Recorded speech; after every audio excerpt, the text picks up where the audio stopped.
السلام علیکم دوستانی عزیز، خوش آمدید به کانال ما.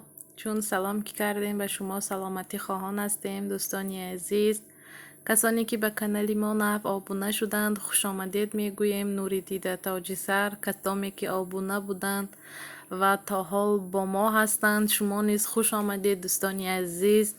همین هر یکی شما که هستید که کانال های ما پیش رفته ایستادد، از همه تان منت دارم دوستانی عزیز. امروز ما کمتر زادروزی دادرچم بود، کمتر آش کردیم و خواستم به شما کمتر ولاگ سینیمت کنم دوستانی عزیز. به شما گفته بودم دو دادرچه من در مسکف کار میکنند. این دادری که زادروز دارد اینقدر دوست نمی دارد جشن گرفتن زادروز و این دو معرکه ها را گفت که جشن نمیگیریم، در کار نیست. باز به این نگاه نکرده. شوهرم گفتند که یک آش کن، فریاد کن بیایند، در همین جا جشن میگیریم. گفتند تلفن کردم نه نمیرم، گفت بازاره کردم که بیاید دوستانی عزیز. کمتر باشد هم برای خود ما دسترخوان کشیدیم. باز از پشت همین هم جنگ که چرا تو اینقدر دسترخوان کشیدی، گفته جنگ. دوستانی عزیز، نمیدانم که نمیخواهد جشن گرفتن را.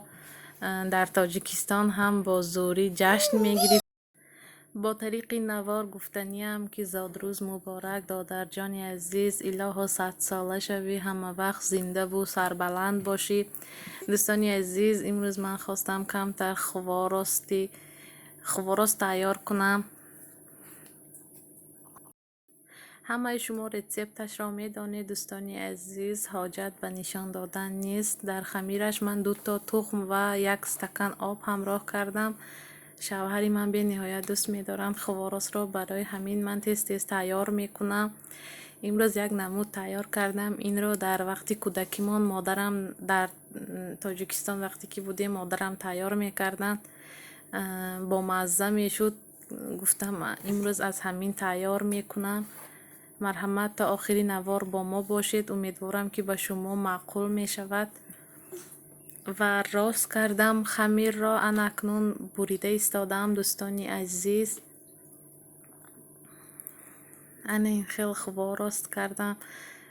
شما چونانی که دیده ایستادید میدانید این خیلی با مزه می شود دوستانی عزیز.